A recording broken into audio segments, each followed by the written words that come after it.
My name is Sylvia Monroe. I am 67 years old. I spent 4 decades working as an accountant, saving every penny, raising my only son after my husband died too young. I thought retirement would mean peace. I thought I had finally earned the right to breathe, to rest, to take one simple trip just for myself. But the day I returned home from that retirement trip, dragging my little suitcase across the familiar driveway, I found my entire life waiting for me in black garbage bags, lined up at the gate like monuments, every bag bulging with my clothes, my books, the small objects of memory that had shaped a lifetime. And standing there, at the end of the driveway, was my son Ethan.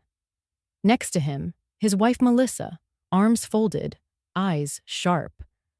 Melissa pressed her hand against Ethan's arm. Her voice was quiet but firm. "Say it." Ethan swallowed hard.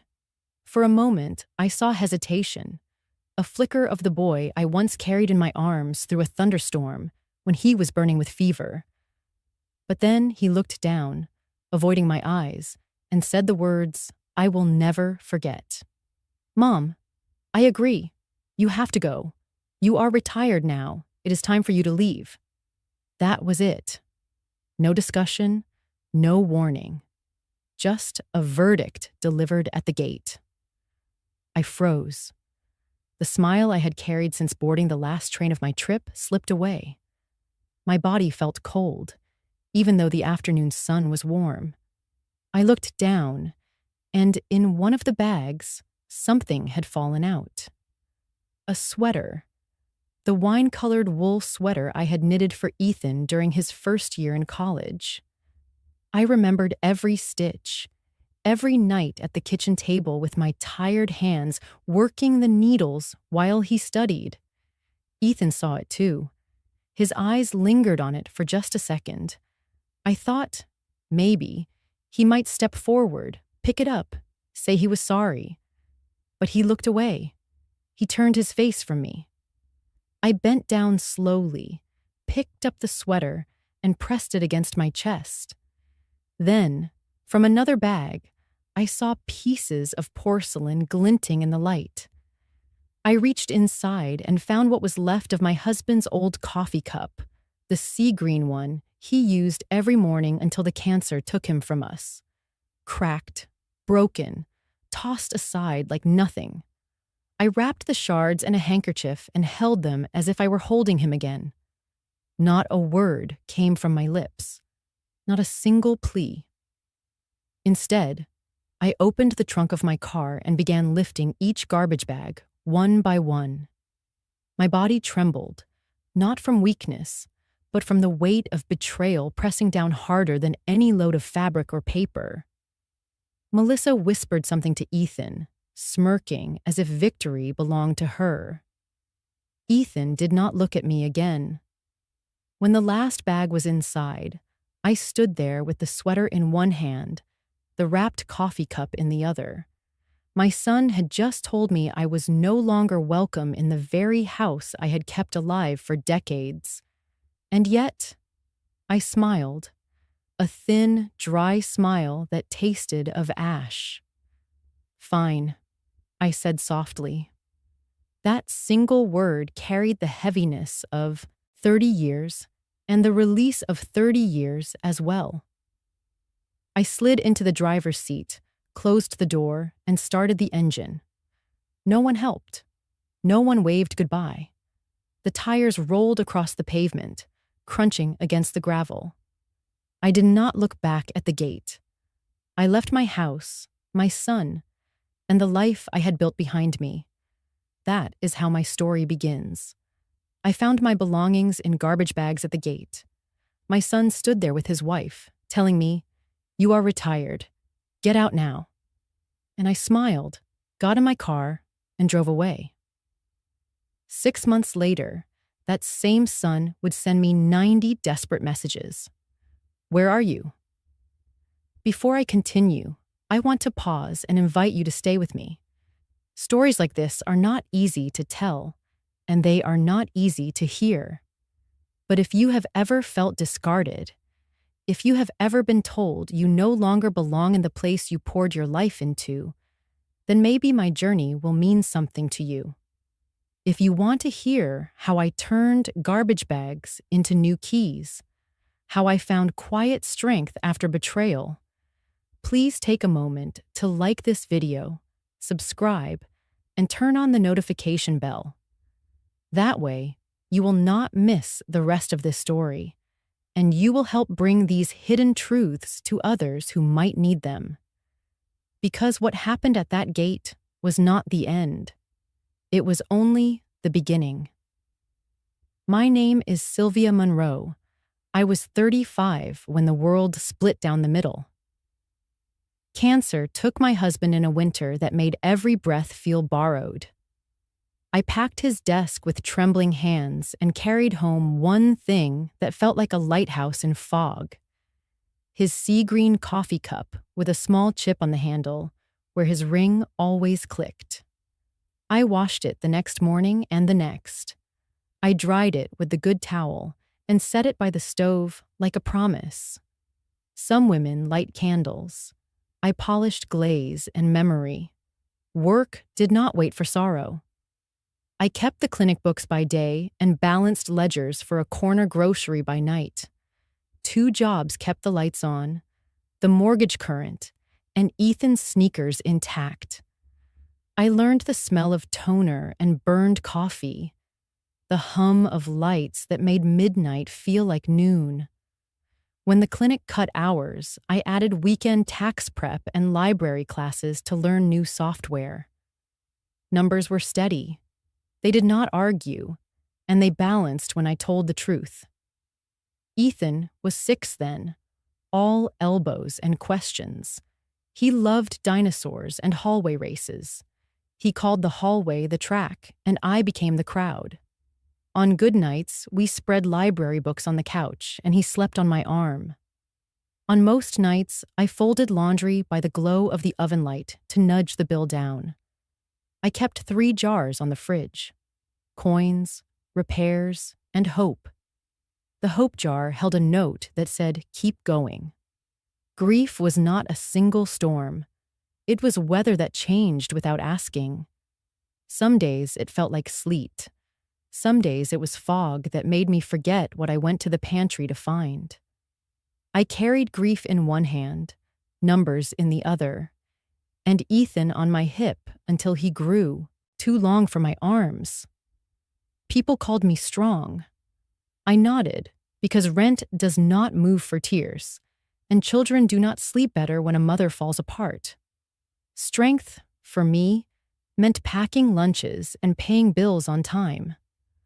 One night, the rain came sideways off the lake, a wind that turned streets into silver ropes.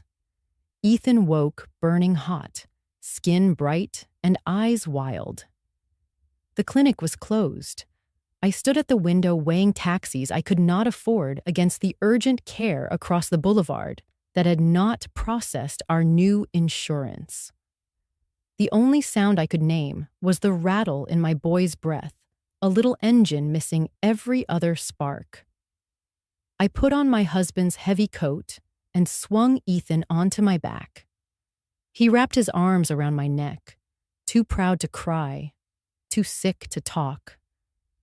We stepped into the rain and kept stepping, block after block, past the laundromat and the card shop where he used to press his nose to the glass. The crosswalk light refused us. I looked both ways and ran. My shoes filled with water. My hair stuck to my face. My mouth kept saying it is all right while my legs kept telling the lie. The nurse at urgent care did not ask for a card first. She swabbed his throat, took his temperature, and told me to breathe. "Strep," she said, pointing to the crimson line on the test strip. A doctor with kind eyes wrote the prescription and said the words mothers need at 2 a.m. You did the right thing. I sat in a plastic chair shaking from cold and relief while Ethan slept against my shoulder. The coat dripped on the linoleum. My hands would not stop moving until I touched his forehead and felt it cooler. We came home through gentler rain. I tucked Ethan into bed and stood at the sink washing the sea-green mug while the sky paled. I knew then that some rituals are not superstition. They are carpentry for the soul. Every morning after, I washed that mug and wiped the chip where his ring had clicked. I lined it on the shelf by the salt. Same spot, same distance from the stove, like a compass set to north, when the map in your head keeps sliding always. Years stacked up like file boxes. I learned which clients would pay late and which could not pay at all. I learned how to unjam a copier with a butter knife and how to stretch chicken into soup that lasted 3 days. I kept a ledger for the house and a ledger for my heart. Income, expense, hours gained, hours lost. I am not telling this to earn medals. I am telling it because the story of my leaving begins with the truth that I stayed, that I held the roof with ordinary choices, repeated until they hardened into habit. Ethan grew tall and busy. He played basketball and broke one window. He hated Brussels sprouts and loved pancakes shaped like letters. On his 8th birthday, I poured cocoa into the sea-green mug and set it across from his plate, a place for a man who was gone but not erased. He asked if his father could hear us. I said yes, though I did not know the rules of heaven. Faith, for me, was rinsing porcelain under warm water and choosing, again and again, to keep going. The night before my trip, I cooked a simple supper: roasted chicken, green beans with lemon, and cornbread. I set 3 plates and laid the silver I always do. Ethan texted that they were 5 minutes out. Melissa sent a thumbs up. I wanted an ordinary evening, a blessing before the train pulled me across the map I had studied for weeks. They arrived with a gust of April air. Ethan kissed my cheek without really landing. Melissa straightened a frame that did not need straightening and glanced at the brochures on the coffee table. A bracelet clicked when she moved. We sat. I asked about work. Ethan said fine. Melissa said busy. A client in real estate, lots of listings moving, a seller's market if people knew when to get out. I brought the chicken. She complimented the color, then, gently, the salt. I passed the beans and kept my smile. Ethan kept his phone face down at first and then flipped it when it buzzed. Blue light skated across his face. I watched his plate, 2 bites of chicken, none of the beans. I asked about the weekend. He said they might paint the guest room. Melissa said the paint was already in the garage. A fresh start helps a space breathe. Your trip, she said after a sip of water. You must be excited. Trains are very mindful, slow living. Her smile was careful. It is brave to travel alone at your age. I am not brave, I said. I am patient. Patience moves slower than bravery, but it reaches the station just the same. She laughed. Ethan did too after a delay. The phone buzzed again. He turned it face down. We ate in a hush that was not silence. Utensils brushing ceramic, the refrigerator's soft rattle. I reached for the sea-green coffee cup and stopped. At dinner, it did not belong on the table. It sat on its shelf by the stove, chipped handle catching the light. I knew where it was without looking. The market really is strong, Melissa said, spearing a bean. Empty nesters who downsize now come out ahead. Less maintenance, more cash flow. It is just math. I have always liked math, I said. It shows its work. Exactly, she said. And safety. Houses are a lot to manage. Have you thought about a retirement home, a community, Wonderful places with shuttles and activities. No ladders, no gutters, no snow. The air changed. If feelings had temperature, the room dropped 2 degrees. I buttered a corner of cornbread and set it on my plate. Ethan took a breath as if to interrupt, then let it out and reached for his phone. I looked at his hands. They were his father's hands. Longer at the knuckle, a small scar near the thumb from the broken window when he was 12. "I have thought," I said. "Not decided." She nodded as if we had reached consensus. Her bracelet clicked. "Well, you know we worry. It would give everyone peace of mind." "Peace of mind belongs to whoever is paying for it," I said, not unkindly. Ethan cleared his throat. "Melissa just means options," he said. "It is good to have options." "Options," I repeated. "I will consider them after my trip." Melissa leaned back, arms folding like a closing file. "Of course. And if you want recommendations, I volunteer with a seniors group. I have brochures." "I am familiar with brochures," I said. "They do not always tell the part after page 4. She let the comment pass. Ethan checked a message and smiled at something that did not live at my table. I saw the dining room as a photograph I could not retake. 3 people arranged politely, together and not. We finished the chicken. I packed leftovers in containers. After dishes, Melissa measured the hallway with her eyes. She asked about square footage as if practicing a script. Ethan stood beside the bookcase that still held his trophies. His finger traced the dust around the bases where I had not moved them. "Do you still use the attic?" he asked, too casual. "For Christmas," I said. "And memory." He nodded. "Just wondering." We said our goodbyes on the porch. Melissa hugged with her shoulders. Ethan's hug was warmer but brief. "Text when you bored," he said. I promised I would. When the door closed, I washed the plates in hot water until the ceramic shone. I rinsed the sea green cup last. It was not dirty, but ritual is not about dirt. I dried the chip with a good towel and set the cup by the stove. Handle turned right, like a compass. I told myself they were being careful. I told myself worry sounds blunt when it tries to help. Tomorrow, I would ride a train through the plains and over the mountains. Tomorrow, the windows would turn the country into a slow ribbon. I looked around the room. Everything in its place. Everything labeled by habit. In books, they call it foreshadowing. In real life, it is a prickle at the back of the neck. I turned off the light. The cup caught a sliver of street lamp and held it like a promise. I went to bed believing in mercy.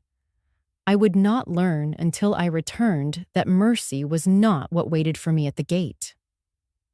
The train left Chicago in the cool gray of morning, wheels humming like a lullaby stretched across steel.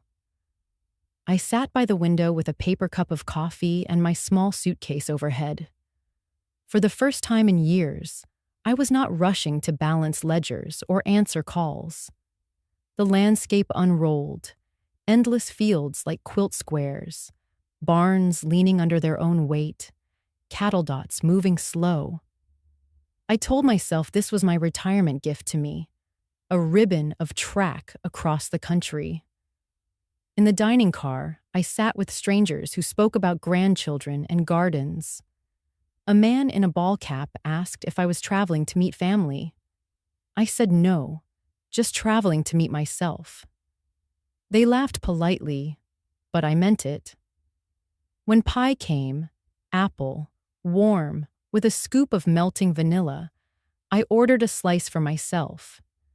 For decades, I had cut pie in halves, in quarters, in eighths, always giving Ethan the largest slice.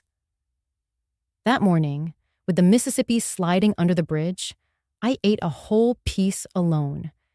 It tasted of cinnamon and freedom, with a bite of guilt at the edges. In Denver, I stepped onto the platform and felt the thin air pinch my lungs. The Rockies rose like a wall of bone and snow, older than any grief. I asked a fellow passenger to take a picture of me with the mountains. It was the first time I had asked someone to capture me, not just the scenery. My hair was silver in the sunlight, my smile hesitant but real. Later, in the quiet of my sleeper, I turned the photo on my phone again and again, as if proof that I existed outside of giving. At night, the train's whistle stretched over the dark plains. I took out a notepad and began a letter I would never send. My dear, I wrote to my late husband, today I ate pie alone. Today I let the mountains frame me. Today I felt time as a gift, not a debt. Ethan is grown now. I hope he has found steadiness, though he seems pulled by tides not his own. I want to believe when I return, we will sit again as mother and son, not as duty and burden. If you were here, you would remind me to hold hope the way you held my hand crossing every street. I folded the page and tucked it into the back of my book, as though silence was safer than postage. The train curved through canyons the color of rust and flame. I pressed my forehead to the glass, watching the Colorado River keep pace beside us, restless and sure. In California, vineyards stretched under the sun, neat lines of vines like scripture written on the land. I promised myself I would bring lavender from the station market home for the kitchen, a new scent to welcome a new chapter. All along the trip, I rehearsed the reunion. I imagined Ethan standing on the porch, Melissa beside him, both smiling in relief that I had returned safe. I saw us at the table again, maybe awkward at first, but softened by my stories of the Rockies, the coast, the strangers I had met. In my dream, Melissa would see me not as an obligation, but as a woman still alive with wonder. Ethan would remember the nights I carried him in storms, the mornings I ironed his shirts.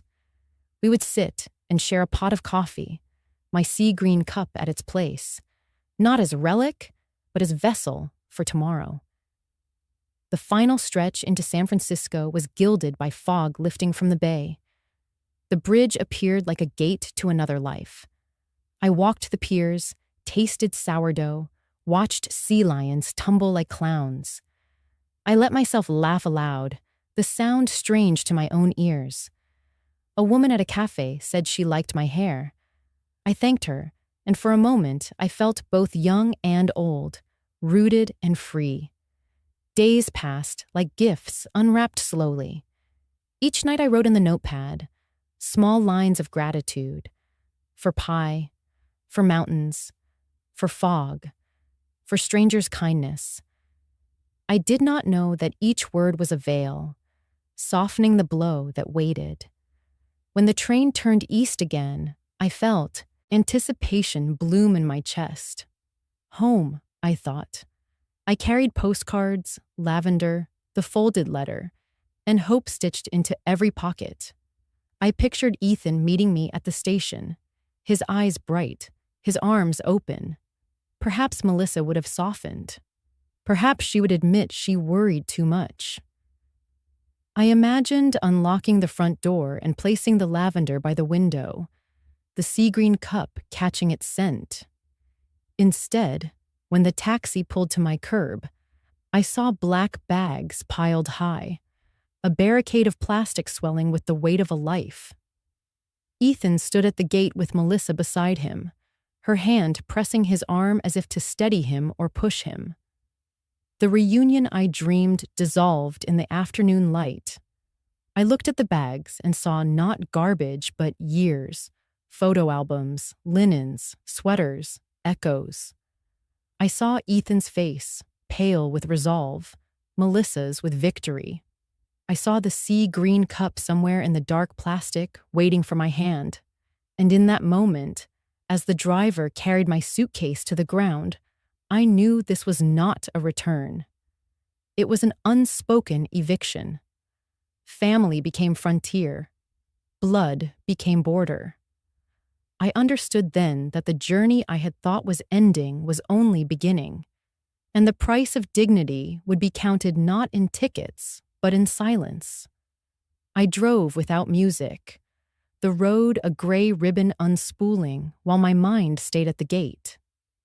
The trunk thumped when the plastic bags shifted. That rhythm kept time with shock. Breathe, I told myself. Keep the car between the lines. Go to the one address where someone still says your name. Claire's street waited under tulip trees.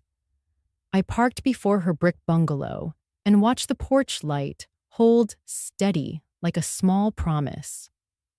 She opened the door before I knocked.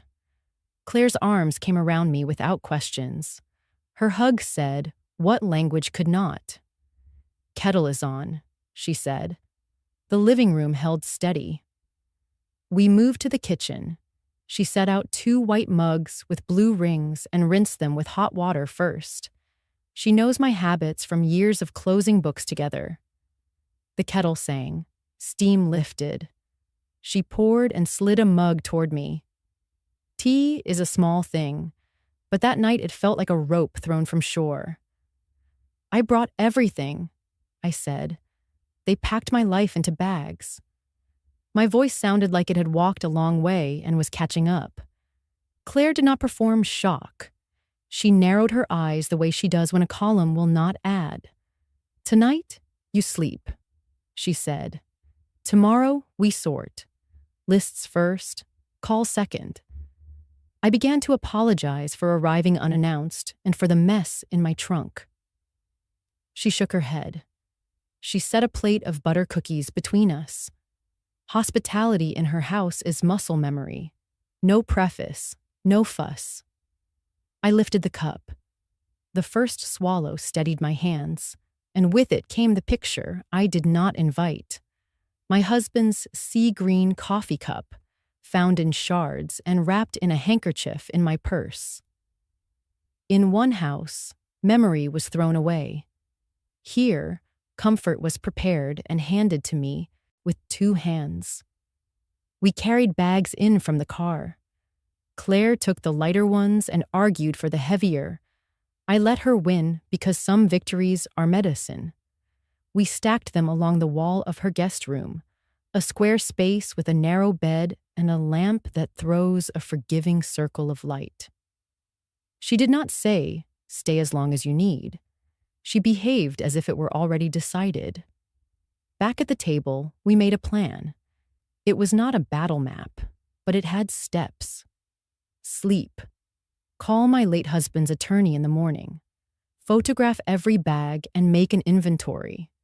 Pull out documents first. Keep the sweater with me. Place the wrapped cup high on the pantry shelf. Claire's handwriting marched down a yellow pad, neat as a ledger. When I wavered, she pressed the pad toward me and said, "Paper is a bridge. We cross on paper." We covered practicals, the spare key, the parking pass, the hall closet for my coat. We did not linger on Ethan. When I said his name, my throat tightened and words went sideways. Claire reached across and placed her warm hand over mine, not to hush me, only to anchor me. "Later," she said, "tonight is for tea and breathing. Tomorrow is for phone calls." After dishes, I stood at her sink and washed the mugs. I dried the cups with her towel and set them upside down. The simple work brought my breath back. I thought of how many nights I had rinsed the sea green mug after long days. How ritual tells the body to continue when the heart wants to fold. In the guest room, I opened one bag. The wine-colored sweater lay near the top, faint with cedar. I folded it and placed it at the foot of the bed, a small flag for tomorrow. Another bag held frames wrapped in newspaper. Ethan at 8 with sand in his hair. my husband grinning beside us, the three of us ringed by sun. I lined the frames along the windowsill and unwrapped the coffee cup shards, setting the largest pieces together without glue. The seam sketched a lightning across porcelain. Claire knocked and slid the door open with easy courtesy. "Extra blanket is in the closet," she said. "There is more tea if you wake." She squeezed my shoulder and left the door open an inch. That sliver of hallway light worked like a nightlight I had not known I wanted. I lay down without changing and listened to the house breathe. Floors spoke. The heater sighed. A neighbor's dog barked once and stopped. The metronome inside me slowed. I promised I would not disappear into rage. I would begin with paper, with names, with tea. The mug on Claire's counter would still be warm when I rose. That is what a friend can do in one evening. The guest room was square and quiet, but it felt crowded with the bags that lined the wall. Black plastic bulged like swollen shadows, each one tied tight, each one holding fragments of me. My entire life reduced to sacks that once held garden leaves. I sat on the edge of the narrow bed, staring at them, my stomach tight. I had carried those bags through the doorway of a friend, but in truth I carried shame through the doorway of my own heart. I told myself to breathe, but each breath came jagged. A sentence formed inside me and would not let go. I was the foundation. Now I am the discard. Years of double shifts, taxes paid on time, neighbors greeted politely, meals placed on the table. Foundation. Now, in the eyes of my only son, I had crossed some invisible threshold into waste. The word trash kept circling like a crow. I pressed my palms into the blanket and reminded myself I was still flesh, still breath, still more than bags. But the humiliation was raw.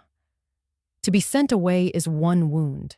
To see your life heaped in garbage sacks is another, deeper cut. I had kept a home. I had scrubbed floors with vinegar and lemon to save pennies. I had balanced ledgers at night when my eyes blurred. Yet here I was, balancing the weight of disgrace.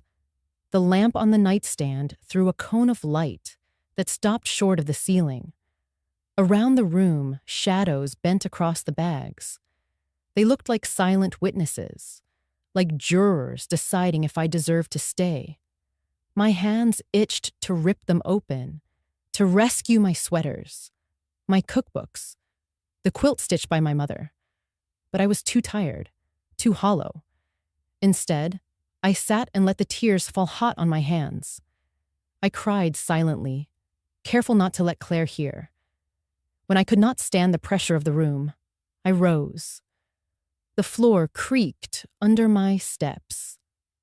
I crossed to the window and unlocked the latch.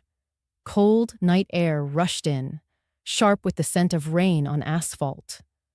Outside, the streetlight buzzed and a car hummed past, tail lights red as embers. I leaned into the chill.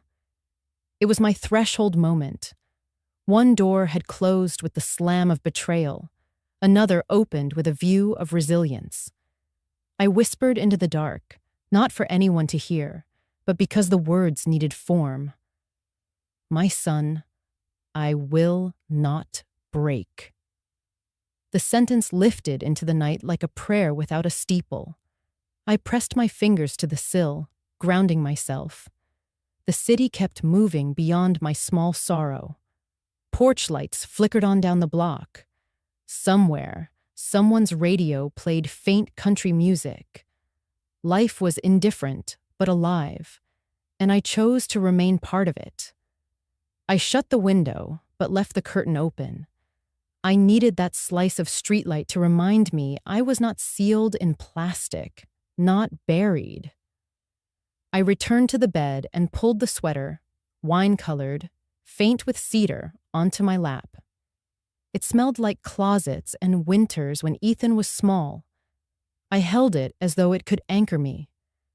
"You are not trash," I told the sweater, and in truth I was telling myself. Sleep did not come quickly. Shame does not release a body easily.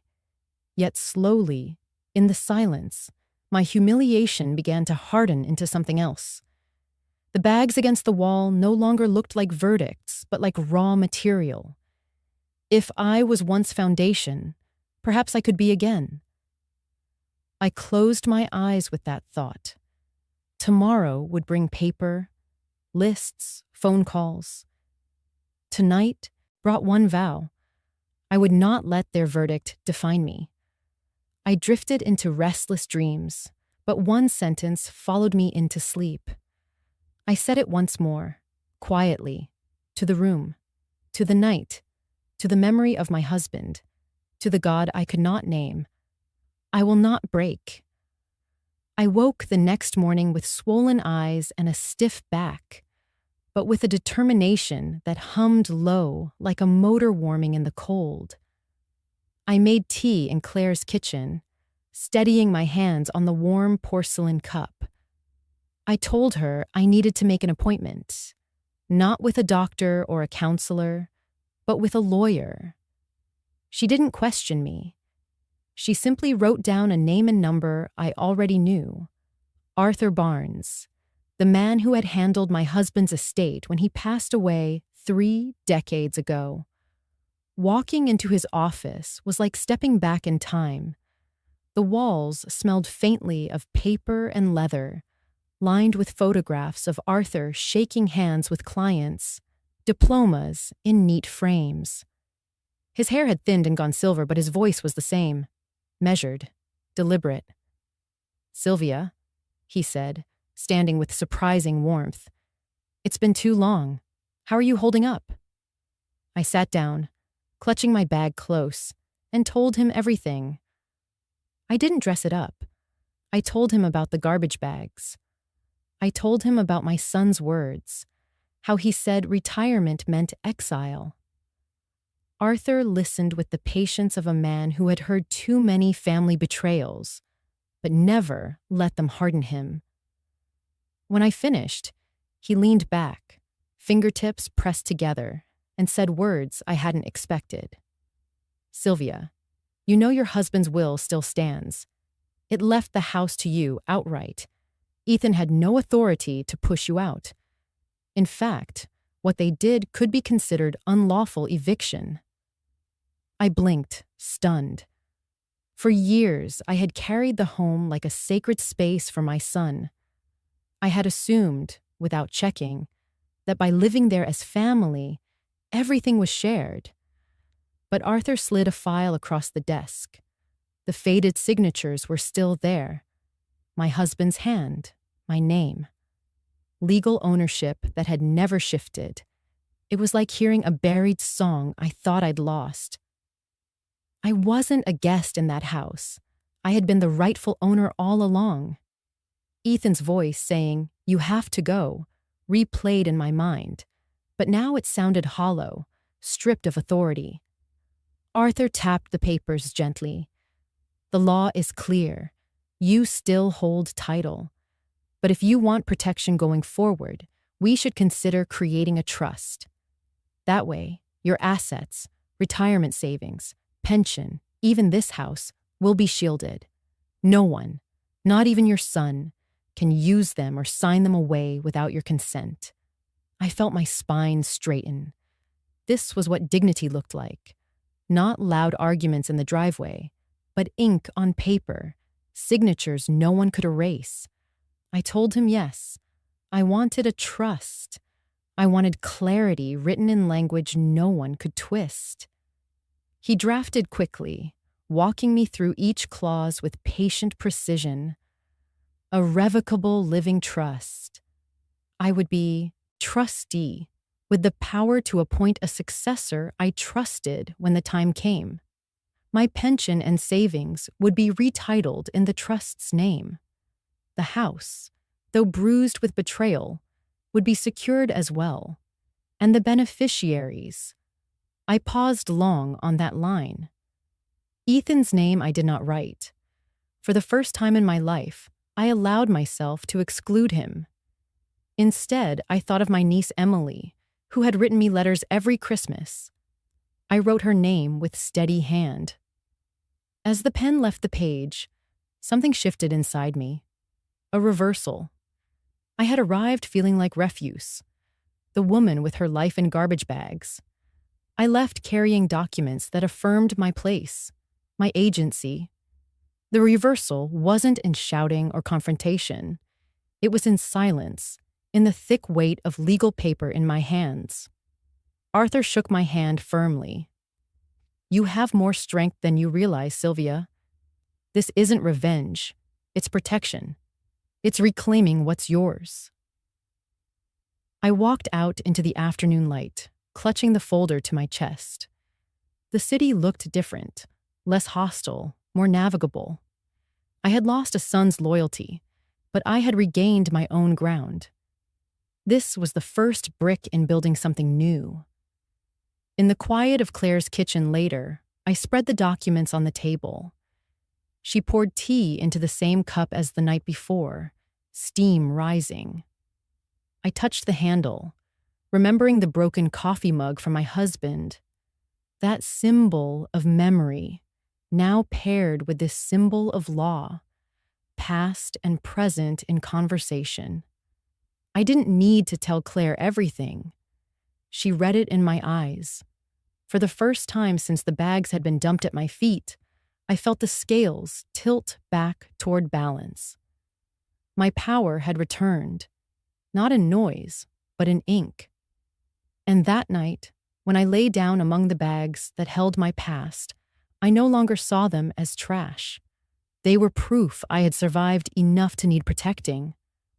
The first victory had been won, not by raising my voice, but by writing my name. When the legal papers were tucked safely into a folder, I knew the next step was shelter. Claire told me I could stay as long as I wanted, but I needed a place that was mine. A door I could lock and a window I could open without feeling like a guest. So I began looking. At 65, I had not imagined I would be scanning classifieds for cheap rentals, circling ads with trembling fingers like a college student. The first place was a narrow room above a laundromat. The landlord, a man with thinning hair and a clipboard, barely glanced at me before asking, "Steady income? Any health issues? You live alone?" He asked the questions like bullets fired in a row. I answered politely, but I could hear what lay beneath. He saw me as liability, not tenant. His eyes lingered too long on my gray hair, my small hands folded in my lap. "We prefer younger tenants," he finally muttered. I left with my cheeks burning. The second place was in a complex near the highway, walls yellowed, air heavy with stale smoke. A younger woman showed me around, talking about security deposits and background checks, while her glance darted to the numbers I wrote on the form. When she asked for proof of double the rent in savings, I folded the paper and slid it back. I realized then, being older meant people measured you not by character, but by statistics. But the third place, small, plain, sitting on the edge of the river, gave me pause. The building wasn't new, but it had wide windows, and from the kitchen, you could glimpse the water glinting. The landlord, a soft-spoken woman named Maria, walked me through. She didn't ask about my age. She asked about what kind of curtains I liked. She pointed to the lock on the door, saying, "It sticks a bit, but I'll have it fixed before you move in." For the first time, I felt she was picturing me not as a risk, but as a neighbor. I signed the papers with a hand steadier than I expected. Maria pressed a set of keys into my palm.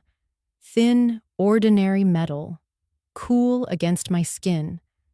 Yet to me, they weighed more than gold. Claire hugged me in the parking lot, whispering, "From garbage bags to new keys. That's a story only you could write."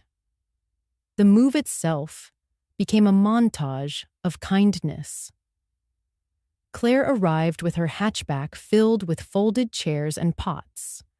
Two old co-workers showed up carrying a donated lamp and a secondhand coffee table. We carried the bags that once marked my humiliation up narrow stairs. But this time, each bag felt lighter, transformed into pieces of a new beginning. In the living room, we placed a worn sofa against the wall, its fabric faded but clean. A bookshelf leaned slightly to one side, waiting to be filled. I set my husband's cracked coffee mug on the shelf, beside the new folder of legal documents. Old and new, wound and remedy, side by side. When the last box was set down, Claire jingled the keys I now held and smiled wide. "You're not a guest anymore, Sylvia. This is yours." That night, after everyone left, I walked barefoot across the small apartment. The air smelled faintly of fresh paint. Outside, the river carried moonlight like silver threads. I turned the key in the lock, heard the click, and felt a current run through me. The garbage bags had been my exile. The keys were my return. As I pulled a blanket over my shoulders and sat by the window, I whispered the words I had carried since that first night of betrayal. I will not break. But this time, they sounded less like a prayer and more like a promise. I was no longer the woman discarded at the gate. I was the woman who had turned trash into foundation, who had walked out carrying bags, but now closed the door on a home built by choice. The motif was written in steel and silence. Garbage bags to new keys. And with that, I slept. Not heavily, not yet, but peacefully enough to know I had started to build again. The first week in my little apartment by the river, I realized how much of my life had been built around others. For decades, I had poured myself into Ethan, into work, into keeping a roof over our heads. Now the roof was mine alone, and the silence asked me a question I had never learned to answer. How do I stand on my own for myself? Not as a mother, not as a provider, but simply as Sylvia. The faucet in the kitchen dripped steadily, an annoying rhythm in the quiet nights. In the past, I would have called a handyman or asked Ethan to take a look. But now, with only me here, I went to the hardware store, bought a wrench, and studied a video on my phone. My hands trembled as I fit the tool into place. A twist, a scrape, a grunt. Suddenly, silence. No more dripping. I laughed, not because it was impressive, but because it was mine. A tiny victory sealed in metal. Grocery shopping became a lesson in patience. For years, I bought in bulk, feeding a household, planning meals around a son's appetite. Now I learned to walk past the family-sized cereal boxes, to choose a single loaf of bread, a small carton of milk. I kept a notebook of expenses, marking each receipt carefully. For the first time, I was not stretching every dollar to feed others. I was choosing what nourished me. There was a kind of dignity in that restraint, a rediscovery of self hidden inside the mundane. One evening, after a long day of arranging shelves and balancing my checkbook, I passed the bakery on the corner. Through the glass, I saw a pie. Cherry, glossy with glaze, the kind I had baked countless times for holidays. My instinct was to imagine a table, family gathered, plates lined up. But there was no gathering waiting at home. There was only me. I hesitated, then walked inside and bought one slice. At home, I set the slice on a plate, carried it out to the balcony, and sat under the fading light. The river below caught streaks of pink from the sunset. I picked up the fork, took a bite, and let the sweetness settle on my tongue. My voice broke into the silence, a whisper both strange and tender. For the first time, I eat for myself. The pie was not extravagant. The balcony was small. But in that moment, I felt more human than I had in years. No one needed me to serve them. No one judged what I chose. It was just me, breathing, savoring, alive. I began keeping a small list on the refrigerator titled, Things I Can Do. Fix a faucet. Balance a budget. Buy my own pie. Each line was proof that I was not discarded, not useless. Each act was a stitch in the fabric of a new identity. Sometimes, late at night, I still felt the echo of humiliation, the memory of garbage bags at the gate. But when I looked at the keys hanging by the door, when I tasted the quiet victory of doing things for myself, I knew the story was turning. I was learning to stand again. Not loudly, not with fanfare, but steadily, like roots finding soil after being torn out. My life was no longer about what had been taken from me. It was about what I was quietly reclaiming. 6 months passed, and I had begun to settle into a rhythm of quiet independence. My morning started with tea instead of rushing through coffee. My evenings ended with the sound of the river outside my window, instead of the muffled arguments from Ethan and Melissa's living room. I had keys on my table, not garbage bags at my feet. I thought perhaps the worst was behind me. Then, one Saturday morning, as sunlight crept across the curtains, my phone began to buzz. At first I ignored it, but it buzzed again and again, relentless. When I finally picked it up, my screen was flooded with notifications. 90 messages, all from Ethan. My hand trembled as I scrolled. The first few were frantic. Mom, please, answer me. Then sharper. I need you right now. Everything's falling apart. Then a flood of desperation. Melissa left. She took the kids. I lost all the money. Crypto crashed. The accounts are empty. I don't know what to do. I need you. Please, Mom. I sat down heavily in the chair by the window. 90 messages. His words were messy, rushed, filled with typos, as if typed through tears. I could almost hear his voice, that same voice that once begged for cough syrup when he was small, the same voice that told me to leave my own home. My fingers hovered over the screen. A part of me, the part that carried him through fevers, that held his hand on the first day of school, that remembered the weight of his head resting on my shoulder, ached to answer, to say, I'm here. You'll be all right. We'll fix this. That part of me had been the foundation of my life for decades. But another part, one I had been carefully nurturing these past months, resisted. It whispered, he left you with garbage bags at the gate. He told you to go. He chose his wife's voice over yours. Do not forget. I closed my eyes, and the images flickered in my mind. The sound of Melissa's cold command, not think, but must. Ethan's head bowed, then his quiet betrayal. Mom, I agree. You have to leave.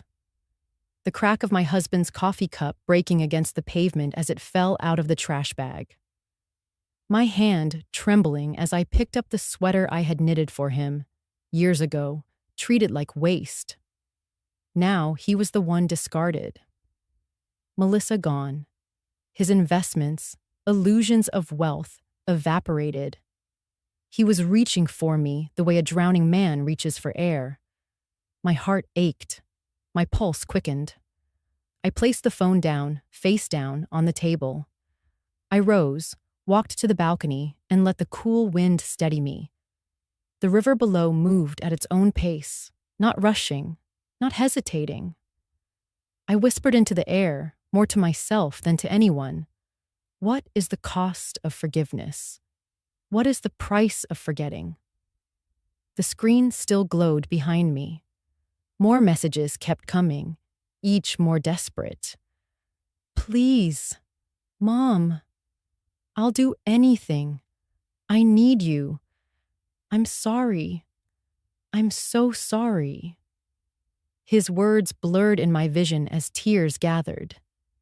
I pressed the heel of my hand to my chest, feeling the pounding of a heart that had been broken, stitched together, and broken again.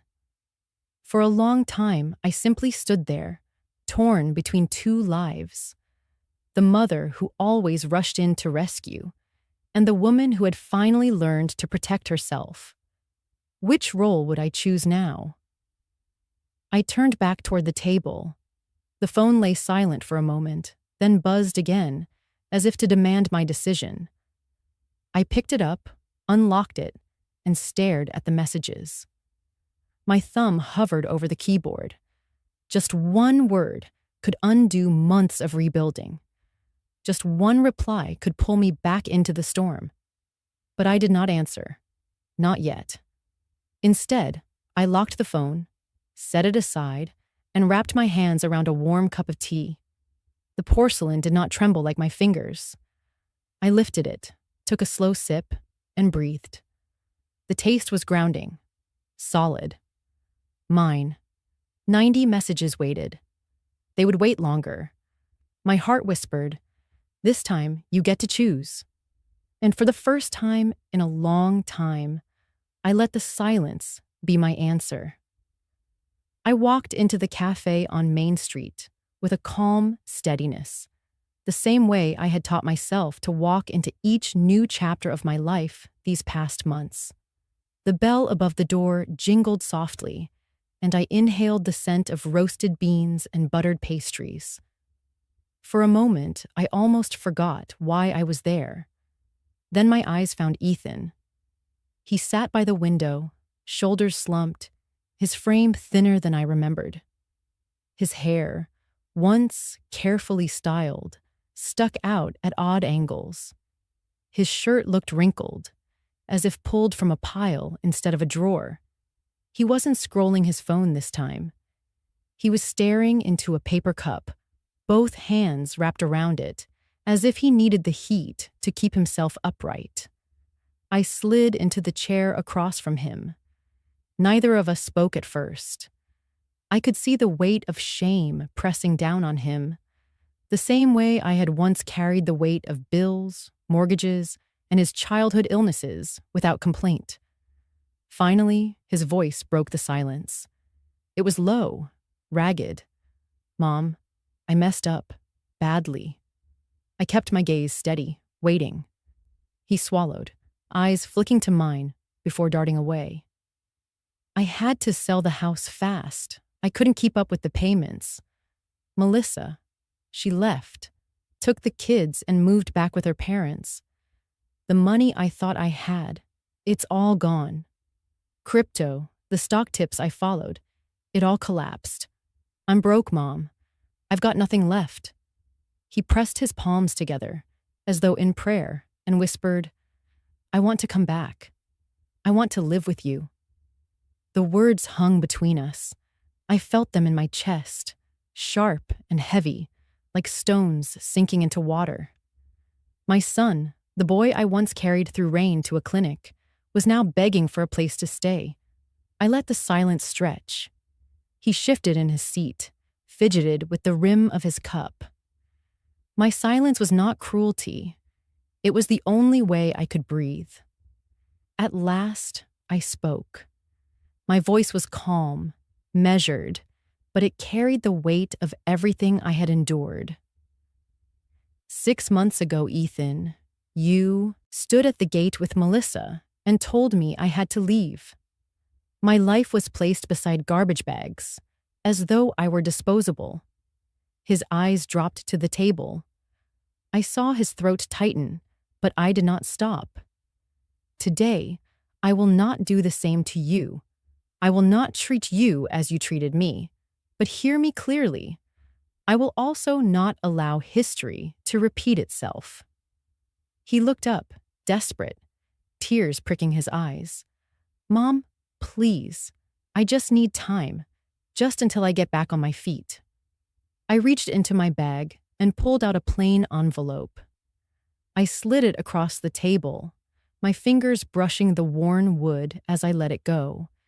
Inside, there was no check, no key, only a neatly written list of affordable housing options I had gathered, along with the name and number of a bankruptcy attorney who had once helped a colleague of mine.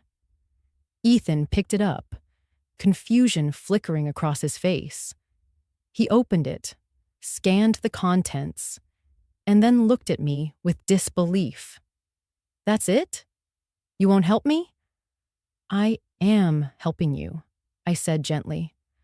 "But not in the way you imagine. This is your path, Ethan. You need to stand, to rebuild, to carry your own weight. I carried you long enough." His face crumpled. "But I'm your son. And I am your mother," I answered, steady as stone. "That is why I refuse to let you drag me back into the wreckage. Love does not mean surrender. Love, real love, sometimes means letting you face the fire so you can learn to walk through it." We sat in silence again. Around us, the cafe buzzed with chatter and laughter, the world moving on without noticing the quiet battlefield at our table. Ethan folded the paper, hands trembling, and tucked it into his pocket. I reached for my cup of tea. Its warmth steadied me, just as it had on the first night I chose not to answer his desperate messages. I sipped slowly, then met his eyes. "This is not the end of us, Ethan, but it is a new beginning, on new terms. You will stand on your own 2 feet, or you will not stand at all." He nodded faintly, though the fight had gone out of him. For the first time, I saw not just my son, but a man stripped of illusions, forced to confront the truth of his choices. I stood, placed a few bills on the table for my tea, and rested my hand on his shoulder. Light, brief, but certain. "You will find your way, but not in my home. Not this time."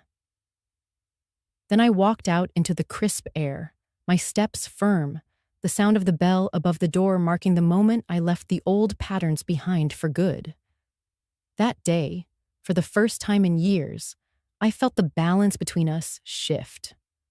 Not cruelly, not vengefully, but with quiet justice. The mother who once carried him had finally set him down and let him walk. That night, I returned to my apartment by the river, the key cool and familiar in my hand. The evening air smelled faintly of rain, though no storm had fallen. Inside, the quiet was sharp. It wrapped around me as I set down my coat and placed the empty envelope that had held Ethan's new directions on the small table by the door. My body was steady, but my heart quaked. I moved to the desk in the corner, where a stack of blank paper waited. I had always kept it near, though rarely used it. Tonight, my hands reached for it without hesitation. I sat down, uncapped my pen, and began to write, not to send, not to deliver, but to release. "Ethan," I wrote, the letters clear, deliberate, a mother's handwriting softened by age, but not by weakness. "I remember a night when you were 5. Rain poured from the sky as if the heavens themselves were breaking. You burned with fever, and I carried you through the streets, my arms aching, my dress soaked through, my hair clinging to my face. I remember how small you were against me, your breath hot against my neck. I remember praying, not for myself, but for you. Every step I took was a promise, that I would not let you fall."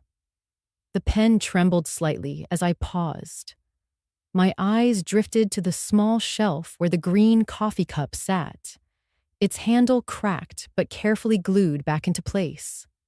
That cup had belonged to his father.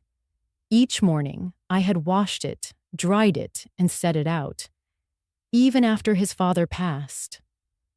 I had treated it as though caring for it kept him with us.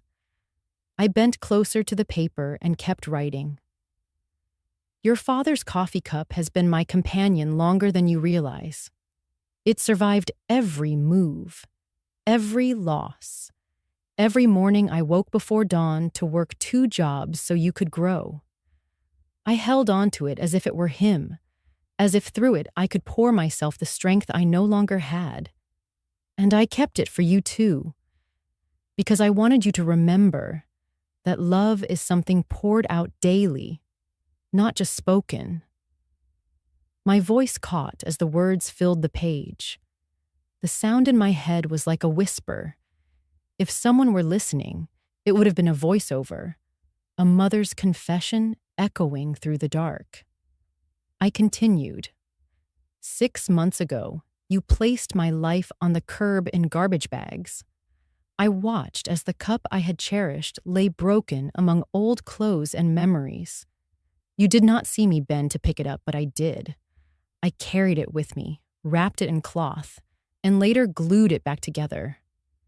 It is not what it once was, Ethan, but it still holds, just as I still hold love for you. Tears blurred my vision, but my pen moved on. I cannot give you back the safety of childhood. I cannot carry you as I once did through the rain. You must carry yourself now. But I will never stop being your mother. My love remains, even if my home does not. I forgive you, Ethan, but forgiveness is not the same as surrender. You will build your own roof, your own table, your own mornings. That is how you will grow. That is how you will honor what I gave. I placed the pen down. The silence pressed closer, thick with the weight of what I had released. I folded the letter carefully, pressing the creases flat, and slipped it into an old wooden box I kept beneath the desk. Inside already lay small relics of my life. Photographs, the train ticket stubs from my retirement journey, and now, this letter. Gently, I lifted the green coffee cup and placed it inside the box as well. Its glued seam caught the lamplight, imperfect but whole, a symbol of both breakage and endurance. I closed the lid slowly, as if sealing both grief and hope inside. My heart felt heavy but lighter at once. This letter would never be mailed. Ethan would never read it. But it was not for him. It was for me, to put into words what had haunted me, and to let the words rest in silence. I whispered into the room, my voice low but certain. I forgive you, my son. But I will not lose myself again. The weight shifted in my chest, and I felt something new. Not rage, not despair, but a quiet strength. I had chosen my boundary, clear as day. I would not cast him away as he had done to me, but I would not allow him to step over the line I had drawn. Forgiveness and protection could coexist. Love and distance could stand side by side. I moved to the window and opened it wide. The city lights shimmered against the river, each reflection breaking and reforming on the water's surface. I breathed in deeply, letting the night air wash over me. In that moment, I knew. This was the pivot. This was where pain bent toward healing, where anger dissolved into resolve. Ethan's fate would be his own to shape. Mine, at last, was firmly in my own hands. I closed the window gently, turned off the lamp, and slipped into bed. My body relaxed into the quiet, my soul steadier than it had been in years. The letter, the cup, the memories, they would remain with me. But I, Sylvia, would move forward, unburdened. I learned what accountability looks like when no one narrates it, and no camera lingers for applause. It arrived in envelopes and court stamps, in emails that began with notice and ended with balance due. I did not orchestrate any of it. I did not even answer every message. I watched the weeks turn like pages, and Ethan's choices caught up to Ethan. The first envelope came to my address by mistake, a creditor still linking me to the old house. I walked it back to the mailbox. Later, Claire texted a photo from the courthouse postings. A small notice listed my son among defendants for unpaid accounts. I looked at the photo and turned my phone face down. Through neighbors who still write me, I heard he lost his position at the agency. They called it restructuring. Friday came, and his badge no longer opened the door. He walked out carrying a cardboard box. Bills have a way of learning to run faster than people. Collections found him. The car went first. He returned it 2 months behind and left the lot with a bus schedule folded into his pocket like a new map he did not want. A friend loaned him a sublet for 3 weeks. The friend's lease ended, and the couch ended with it. He slept 2 nights at a motel by the highway. Housing offices do not care about charisma. They care about forms with boxes and proof. He stood in lines where everyone keeps their face toward the floor. He filled out applications with tired handwriting, the numbers on his pay stubs no longer enough to lift him above the cutoff.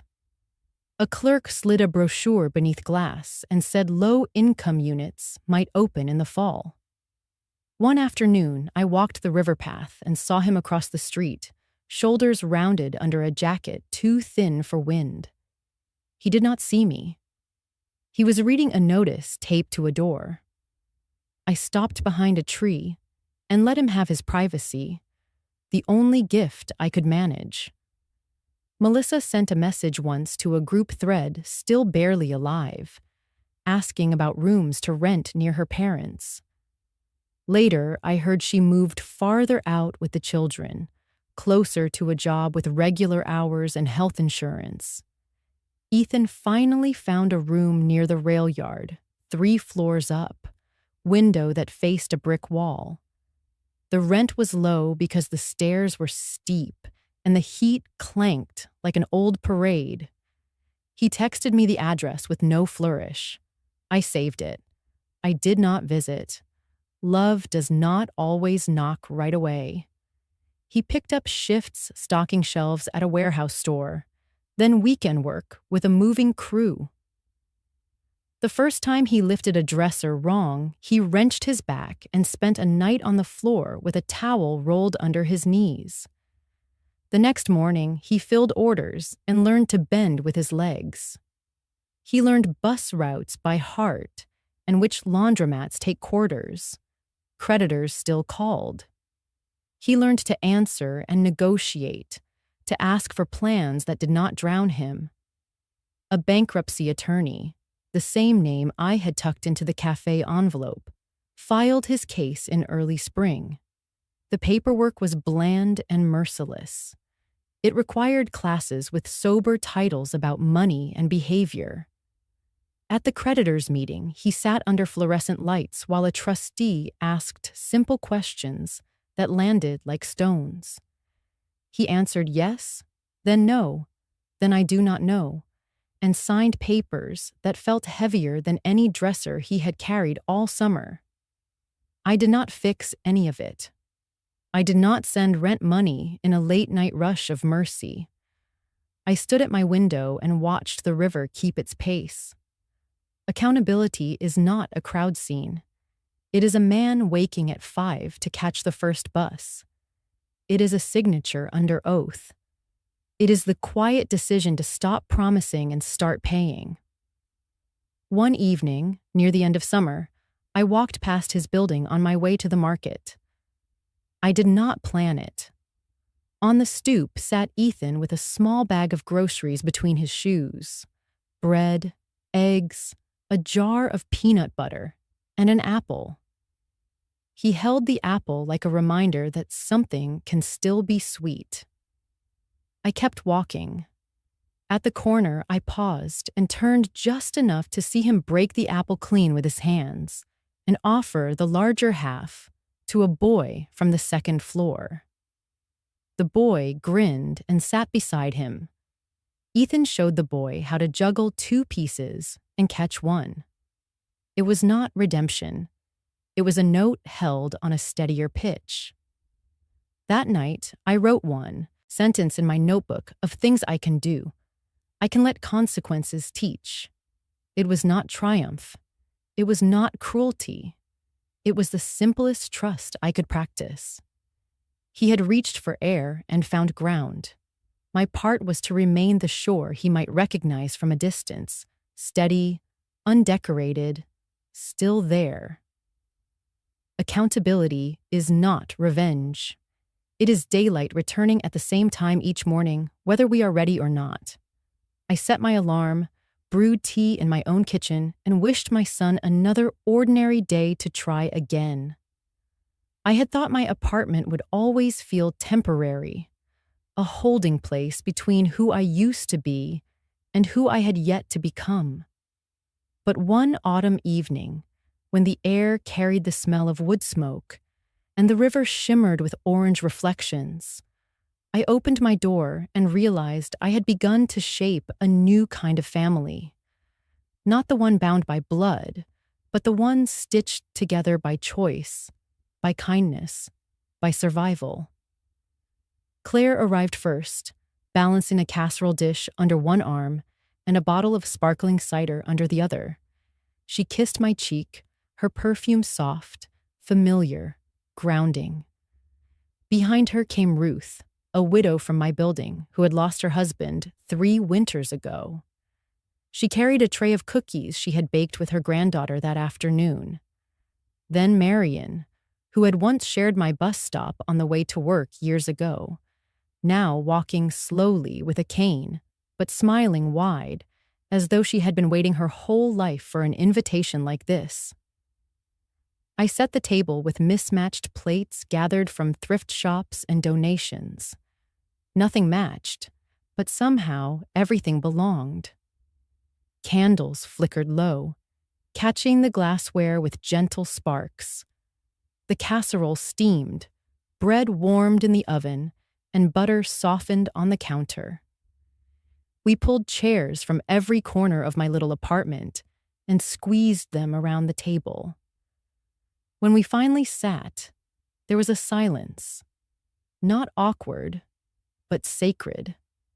The kind that happens when everyone recognizes they are exactly where they should be. We began with stories. Claire teased me about the time we had worked late into the night at the firm, fueled only by vending machine peanuts and instant coffee. Ruth described her husband's old fishing trips, her eyes shining not with sorrow, but with pride. Marion told us about the garden she had once tended, about tomatoes sweet enough to eat like apples.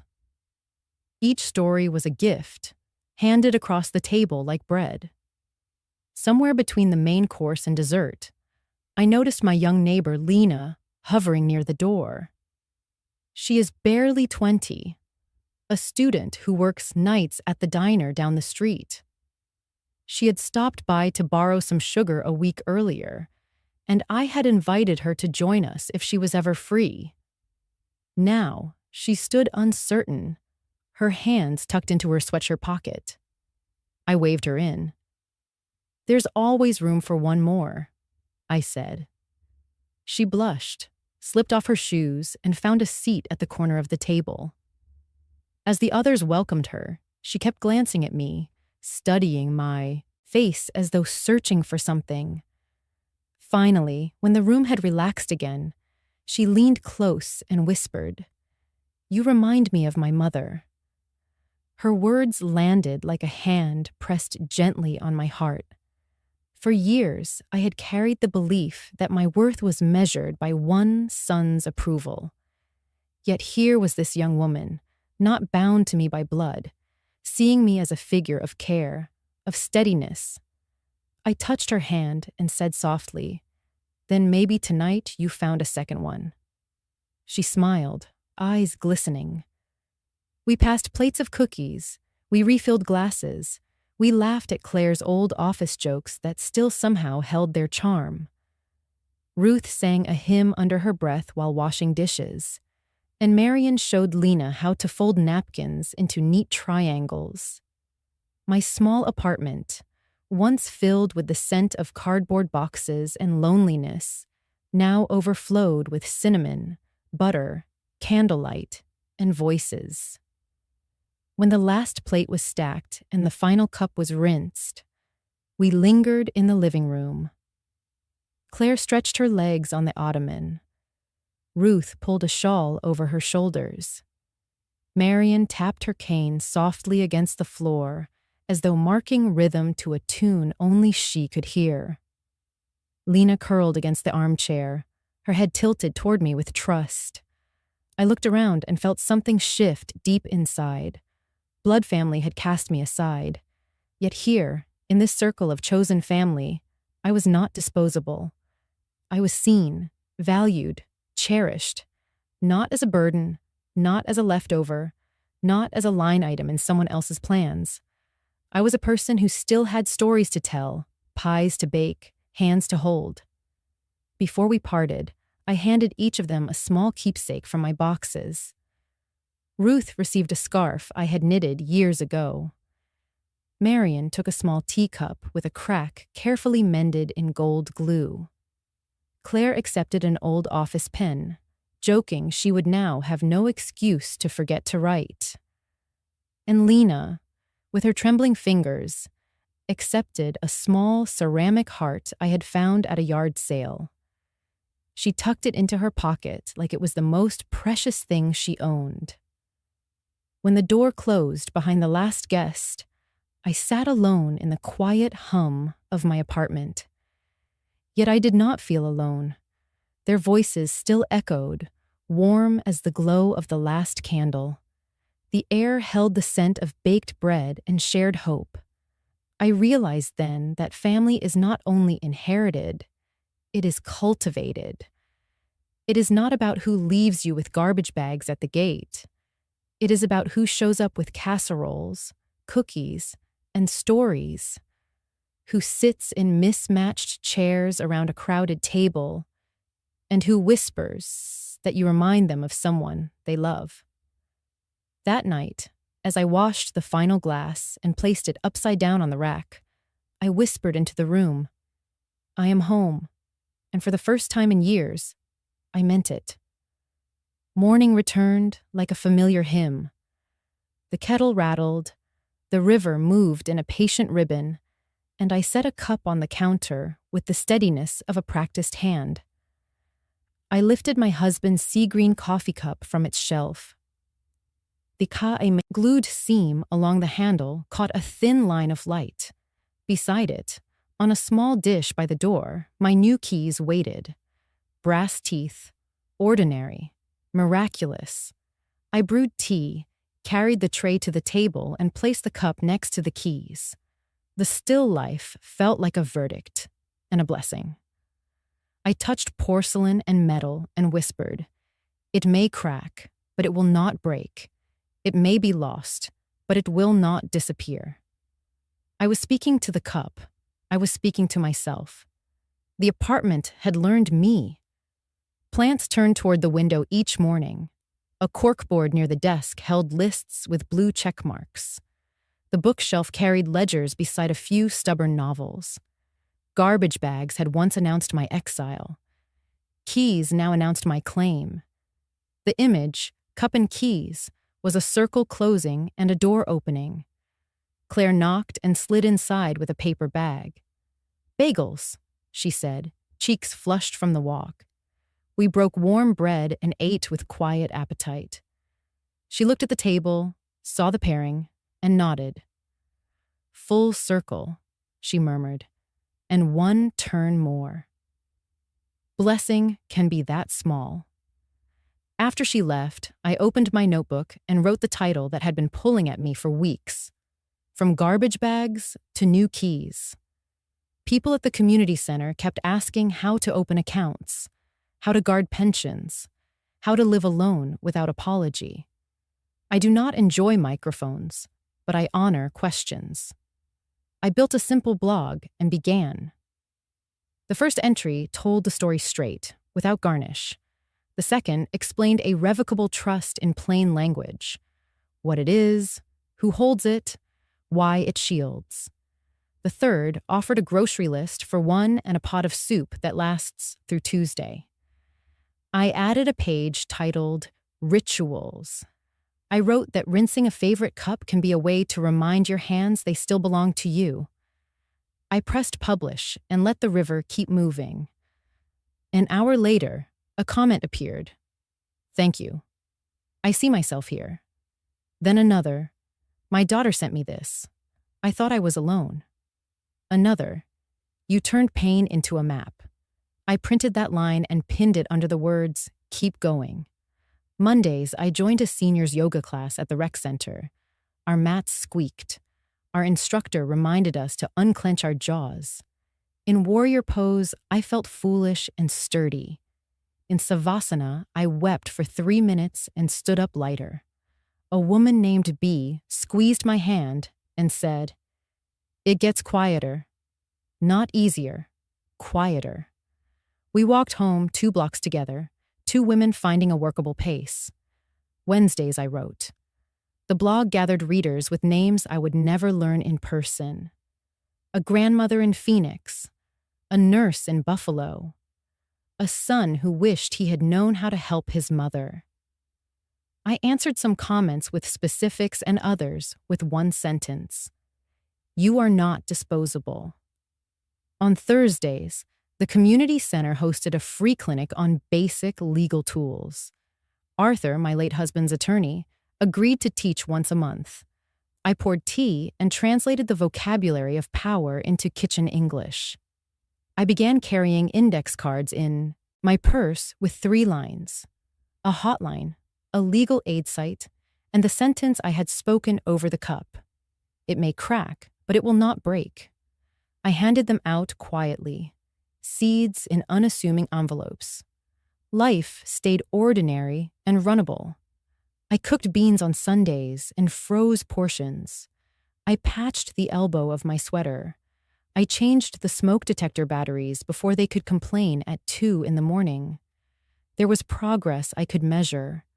A woman wrote, I opened my own bank account today. Another, I asked to be added to the deed. Another, I left, and I am still leaving. The cup and the keys kept their post on the table. I took photographs for the blog, the repaired handle catching morning, the keys fanned like letters spelling home. My hands, older, steady, framing both. I did not show my face. This is a faceless story. The objects speak. One evening, Lena from down the hall knocked with a resume. We turned apologies into verbs and trimmed the rest. She hugged me at the door and said, You make it feel possible. When she left, I stood with my palm on the wood, grateful for the simple reciprocity of hope. Small invitations arrived. A library asked me to give a talk. I declined and wrote a printable guide instead. A local radio show asked for an interview. I said yes when they promised no spectacle. After it aired, more messages. I cleaned out the drawer of old envelopes and slept better. Bless you for speaking softly. On my birthday, Claire gave me a keychain shaped like a tiny house. We attached it to my ring. The keys chimed against one another like coins in a fountain. We walked to the river, saying nothing for a long stretch. Friendship knows when silence is the truest language. Back home, I brewed tea again. I set the sea green cup beside the keys and took a photo. I posted it with the line that had become a refrain. It may crack, but it will not break. It may be lost, but it will not disappear. Comments bloomed like lanterns in a dark field. My mother would have loved you. I am 30, and you made me rethink how I speak to the women who raised me. I thought I was the only one who picked her life up off the curb. I am not alone. A retired electrician wrote to say he fixed his porch light and felt the room in his chest brighten too. A teacher shared my guide with her adulted class. A granddaughter printed the mantra and taped it inside her grandmother's cupboard. They wrote thanks. I do not trust tidy endings.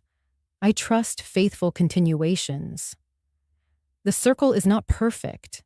It is a spiral that returns to the same places with more room each time. Some mornings the old ache wakes with me. I touch the mended seam and remember. Then the kettle hums. The river argues for motion, and I choose it. I choose again. I put the cup back on its shelf and hang the keys by the door. Tomorrow I will pour tea at the clinic, walk to yoga, write 2 paragraphs, and answer 3 messages with care. I will buy a slice of pie and eat it on the balcony as the light goes gold. If you are listening and have ever stood at a gate with your life packed in bags, hear me. You are not the trash. You are the keeper of the keys. Come sit at the table. We will make tea. We will plan. We will move forward together, quietly and steadily, until quiet sounds like victory. The phone buzzed once on the table. I almost ignored it, but habit drew my eyes. The screen showed Ethan's name, a message shorter than breath. Mom, I'm sorry. Whenever you're ready, I'll wait. My hand hovered, then lowered. I did not type back. I set the phone face down, the quiet pulse of it fading into the hum of the evening. I carried my tea to the balcony.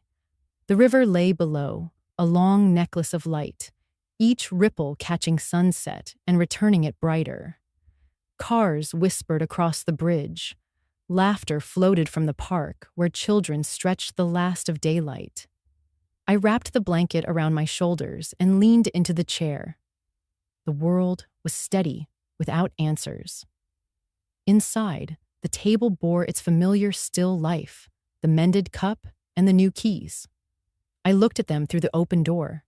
2 objects, 2 truths, something broken, still useful, something new, claiming space. They watched me as I watched the river, companions in silence.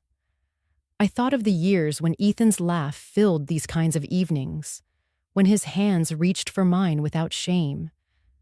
I thought of Melissa's sharp voice in my kitchen, her eyes already measuring my absence before it was real.